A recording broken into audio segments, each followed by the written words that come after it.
Hello বন্ধুরা, সবাই কেমন আছো? আশা করি খুব ভালো আছো। তো তোমাদের সবাইকে জানাই শুভ দীপাবলি। তোমাদের দীপাবলিটা খুবই ভালো কাটুক। তো আমি এমন একটা দৃশ্য দেখতে পেয়েছি, তো আমি কোনোদিন ভাবতে পারিনি আমি নিজে এমন দৃশ্য দেখবো বা তোমাদের দেখাবো। তোমরাই নিজেরাই দেখো দৃশ্যটা। इस प्रकार हो सकता है वासुदेव। इस स्त्री को हरी सभा में निर्वस्त्र करने की चेष्टा कर आपने सारी सभा को धर्मसिद्ध कर दिया था युवराज।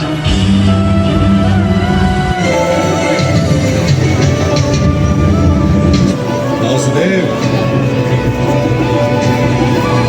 इंद्रप्रस्थ पर मेरा अधिकार है, महाराज का नहीं। मैं किसी भी स्थिति में इंद्रप्रस्थ को लौटाऊंगा नहीं।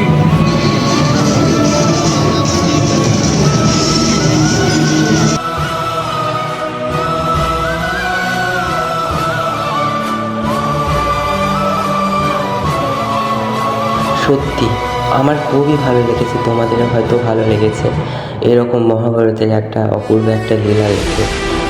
এটা বোলপুর থেকে বেশি দূরে নয়, আশা করি তোমরা যেতে পারবে। অ্যাড্রেসটা আমি তোমাদের বলে দেবো, আমাকে কমেন্ট করো, আমি তোমাদের বলে দেবো অ্যাড্রেসটা কোথায়। বোলপুর থেকে খুবই কাজের সামান্য একটা রাস্তা, তো তোমরা অবশ্যই যেয়ে দেখে এসো। আমি কি শুধু এটাই দেখেছি তা কিন্তু নয়, এর সাথে কিন্তু আরও অনেক অনেক কেরিয়া জুড়ে অনেক ঠাকুর দেবতা আছে। তো আর বেশি দিন নেই, 4টে মাত্র দিন, তারপরে কিন্তু এই জায়গাটা বন্ধ হয়ে যাবে।